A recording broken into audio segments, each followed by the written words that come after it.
आगे राजा जनक कहते हैं, जिसका चिंतन मन बुद्धि के द्वारा नहीं किया जाता, उस अचिंत्य का चिंतन करना भी अज्ञानता ही है। बहुत कमाल की बात है अगर ध्यान से समझोगे तो। मैं उस अचिंत्य के चिंतन की भावना को त्याग कर शुद्ध बोध होकर आत्मस्थित हो गया हूं। ऐसा क्या है इस पूरे ब्रह्मांड में जिसका चिंतन मन और बुद्धि के द्वारा नहीं किया जाता? मन और बुद्धि, मन मतलब फीलिंग्स एंड इमोशंस, बुद्धि मतलब the concept of right and wrong, intellect, यानी जिसको ना तो आप इंटेलेक्चुअली समझ सकते हो ना इमोशनली समझ सकते हो। किसको नहीं समझ सकते? ध्यान से सुनना, ध्यान से समझना। Emotions are connected to feelings, जहां से आपको अच्छी फीलिंग मिलती है, और ये हमारे साथ भी है, जानवरों के साथ भी है। अच्छी फीलिंग मिलती है, अच्छा टच होता है, तो उसकी एक प्लेजेंट मेमोरी अंदर फीड हो जाती है, तो उसका ख्याल बार बार आता है। कोई ऐसी सेंसेशन जो आपको अपने पांचों सेंसेस में से किसी भी सेंसेस के थ्रू मिली और उसमें अच्छा लगा, कंफर्टेबल लगा, प्लेजरेबल लगा, तो you tend to think about it, उसका चिंतन करते हो। और ये भी कहना गलत होगा, आप करते हो, वो बार बार होता है। जैसे ऐसी बहुत सारी साइंटिफिक रिसर्चेस हुई हैं जहां पर देखा गया कि जैसे चूहों को कोई पर्टिकुलर तरह का खाना दिया गया, उसके साथ में किसी बेल को एसोसिएट कर दिया, बेल बजाई और खाना दिया, बेल बजाई और खाना दिया, बेल बजाई और खाना दिया। अगली बार फिर क्या हुआ? बेल तो बजाई, खाना नहीं दिया, लेकिन चूहों के मुंह में पानी आ गया, सलाइवा आ गया। बायोलॉजिकली उनकी बॉडी में चेंजेस हो गए। यानी क्या? वो मेमोरी अंदर फीडेड है। अगर वो चीज नहीं भी है लेकिन उसकी स्मेल है, तब भी अंदर वो सब ट्रिगर हो जाता है। यानी एक है memory which is connected to feelings, और एक है the concept of right and wrong which is connected to what? Knowledge, information, data, language. दोनों में फर्क देख पा रहे हो? बहुत बार ऐसा होता है, और इन दोनों में कॉन्ट्रडिक्शन भी हो सकता है। जैसे कुछ चीजें हैं जिसमें फीलिंग तो बहुत अच्छी है, लेकिन अंदर से पता है कि ये करना गलत है। जैसे किसी को डायबिटीज है, तो ऐसा नहीं है मीठे में फीलिंग खराब है, फीलिंग अच्छी है, लेकिन थॉट के लेवल पे वो गलत है, वो नहीं करना है, फीलिंग के लेवल पे करना है। तो इन दोनों के बीच में लड़ाई होती है। फिर चिंतन होता है। चिंतन मतलब थिंकिंग, करूं या ना करूं। तो यहां पर क्या कहा जा रहा है? जिसका चिंतन मन बुद्धि के द्वारा नहीं किया जाता। नहीं किया जाता मतलब कर ही नहीं सकते। मन के लेवल पे चिंतन करने के लिए, यानी फीलिंग के स्तर पर चिंतन करने के लिए पहले उसको फील तो करना पड़ेगा।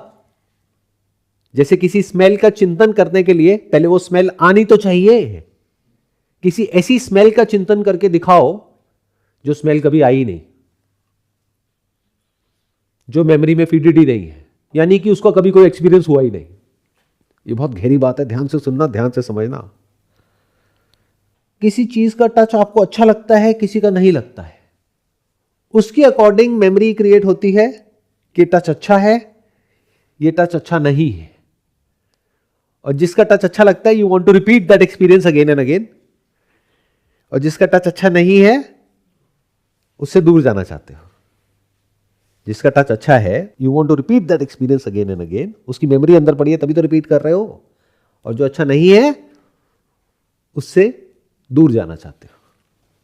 तो ये चिंतन, यानी कि क्या उसके पास जाना है या उससे दूर जाना है या उसको पाना है, इसका कनेक्शन किससे है? सेंसरी एक्सपीरियंस से। जो कभी टच हुआ ही नहीं, उसकी कोई मेमोरी है ही नहीं, तो उसका चिंतन कैसे करोगे? यहां तक क्लियर है? तो जो सेंसेस के दायरे में है, फीलिंग्स उसी से कनेक्टेड है। अब आते हैं एक दूसरे एस्पेक्ट पे। ये हो गई बात मन की, अब करते हैं बुद्धि की। बुद्धि वही ऑपरेट कर सकती है जिससे रिलेटेड आपके पास में कोई नॉलेज है, कोई इंफॉर्मेशन है। और नॉलेज और इंफॉर्मेशन किसकी होती है? फॉर्म की या फॉर्मलेस की? फॉर्म की। फॉर्मलेस की कोई नॉलेज नहीं होती है, कोई इंफॉर्मेशन नहीं है। नॉलेज साउंड की हो सकती है, जैसे अगर म्यूजिक की बात करी जाए, सुर है, ताल है, मतलब एक पूरी की पूरी साइंस है। ईस्टर्न म्यूजिक, वेस्टर्न म्यूजिक, जैसे एक पियानो है उसमें अलग अलग कीज हैं, सारे गामा और ये वो, ये सबका अपना अलग अलग लेवल है, अलग अलग मीनिंग है। तो it is all connected to what? Sound. Silence की क्या नॉलेज है? साउंड के बारे में तो पता नहीं कितनी किताबें लिखी गई है, म्यूजिक के बारे में। साइलेंस के बारे में क्या है? कुछ सोच के दिखाओ। म्यूजिक अच्छा बुरा होता है, साइलेंस क्या अच्छा होता है बुरा होता है? अच्छा बुरा इज रिलेटिव। अच्छे बुरे के बारे में आप चिंतन कर सकते हो, और वो भी अलग अलग लोगों के लिए अलग अलग होता है। आपको एक तरह की साउंड अच्छी लग रही है, किसी और को बुरी लग रही है। साइलेंस सबके लिए सेम है। क्यों? क्योंकि साइलेंस के बारे में कुछ सोच ही नहीं सकते। You can not think about silence. वो अचिंत्य है, और जो एक्सपीरियंस से परे है वो अमन है, वो मन के दायरे में है ही नहीं। वहां पर मन का कोई काम नहीं है। मन का दायरा क्या है? क्लियर हो गया ना? या तो पांचों सेंसेस के थ्रू कोई एक्सपीरियंस हो, या मेमोरी में कुछ फीडेड हो, वहीं तो मन काम करेगा। वहीं तो अच्छा बुरा लगता है, वहीं तो ड्रीम्स क्रिएट होती हैं, वहीं तो पाने का या छोड़ने का सवाल उठता है। तभी तो प्लानिंग होती है कि अब ये करना है, वो करना है, उसको पाने के लिए या उससे बचने के लिए। तो ये आया मन, ये आया बुद्धि। तो उसके बारे में क्या कहा जा रहा है? किसके बारे में? कोई इमेजिनरी कॉन्सेप्ट के बारे में नहीं, आत्मा के बारे में। आत्मा मतलब क्या? क्या होती है आत्मा? मैं मतलब मैं नहीं, जो हम सबका मैं है, उसकी बात हो रही है। और सिर्फ इंसानों का नहीं, जानवरों का भी, पेड़ पौधों का भी, लिविंग का भी, नॉन लिविंग का भी, जो सबका एसेंस है, जिसमें सब कुछ है, उस मैं की बात हो रही है, which is common for everybody. Example से बताऊं तो, आसमान में करोड़ों अरबों तारे हैं। तो एक लाइट है एक तारे की, दूसरी लाइट है दूसरे तारे की, तीसरी है तीसरे तारे की। बट क्या सबकी लाइट अलग अलग है? वो उस तारे की लाइट है और वो उस तारे की लाइट है। वो बढ़िया है, वो बेकार है। स्टार मतलब light. Without light, what do you mean by star? तो we can talk about star only in relation to light of that star. But light क्या उस स्टार की है, ऐसा वो सोच सकता है? मुझ में से निकल रही है तो मेरी होगी ना। मेरी लाइट तेरी लाइट से ज्यादा ब्राइट है, ज्यादा अच्छी है, वट एवर दैट मीन्स। जैसे आप लोग भी बात करते हो, या आपके कुछ गुरु बात करते हैं कि आपकी कॉन्शियसनेस उसकी कॉन्शियसनेस से ज्यादा है, वट एवर दैट मीन्स। आपकी कॉन्शियसनेस और उसकी कॉन्शियसनेस अलग अलग है। मतलब ये जो तारा है ना, इसके पास में ज्ञान है, ये एनलाइटेंड तारा है, वो अज्ञानी है, तो दोनों की लाइट में फर्क है। कोई मतलब है इस बात का? तो दोनों की आत्मा सिमिलर नहीं है, सेम है। आत्मा मतलब क्या?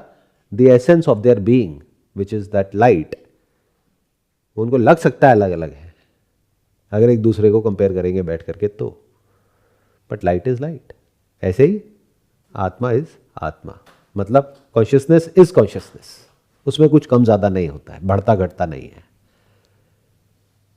कम ज्यादा is related to body and mind. It has got nothing to do with आत्मा। आंखें खराब होती है, कॉन्शियसनेस खराब नहीं होती है। आंखें ठीक हो जाती है तो कॉन्शियसनेस ठीक नहीं हो जाती है। Make sense? चश्मा हटा दोगे तो आई साइट खराब हो गई है, साइट खराब नहीं हुई है, आई साइट खराब हुई है। चश्मा लगा लिया तो आई साइट ठीक हो गई, तो साइट वहीं की वहीं है। तो चेंजेस किस में हो रहे हैं? इंस्ट्रूमेंट में हो रहे हैं, साइट तो वहीं की वहीं है। कान खराब होता है, कान को सुनने की जो एबिलिटी है, दैट इज लिसनिंग, उसमें कुछ खराब नहीं होता है। अगर होता तो उसको भी ठीक करना पड़ता।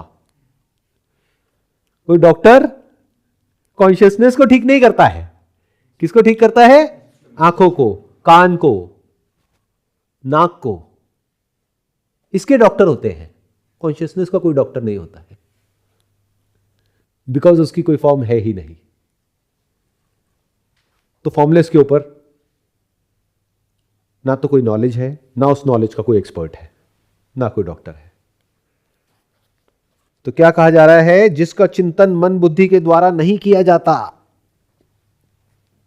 मतलब कि जो सारे हमारे सेंसेस हैं उससे परे है, उसकी बात यहां पर हो रही है। आत्मा जो कि है, ना तो आंखों से दिखाई देती है, ना कानों से सुनाई देती है, ना उसका कोई टच है, तो फीलिंग कैसे होगी? तो वहां पर मन का क्या रोल है? उसके बारे में सोचोगे कैसे? ना वो गर्म है ना वो ठंडी है। अगर गर्म होती तो सोच सकते थे कि अभी जो आत्मा है ना वो थोड़ी गर्म है, एक काम करते एसी चला लेते हैं, थोड़ी ठंडी हो जाएगी। तो वो क्योंकि हमारी जो इंद्रियां हैं उसके परे है, तो वो मन के परे है, मेमोरी के परे है, मेमोरी में स्टोर्ड है ही नहीं। जैसे गुलाब की गंध, the smell of a rose is feeded in your memory. मैंने बोला और आप उसको थोड़ा थोड़ा रिकॉल कर पा रहे हो, not as it is but recall कर पा रहे हो। तो उसके बारे में सुनते ही अंदर ये थॉट पैदा होता है, काश अगर अभी यहां पर हो तो मैं उसको सूंघ लूं। तो चिंतन आ गया ना।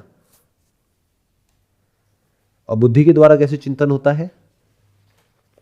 पैसा, मनी, हो गया ना चिंतन शुरू। Any word which you understand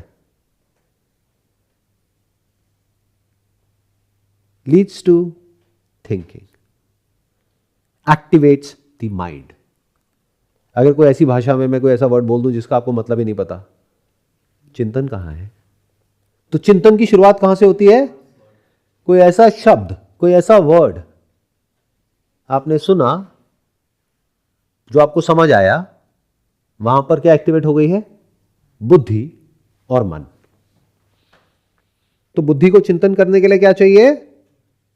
word, and word can only be given to a form. वहीं पर तो उसको नाम देने की जरूरत है, क्योंकि नाम क्यों देना पड़ता है? क्योंकि फॉर्म्स अलग अलग हैं, तो अलग अलग नाम देना पड़ेगा जिससे कि कंफ्यूजन क्रिएट ना हो। और नाम का क्या मतलब है बताओ?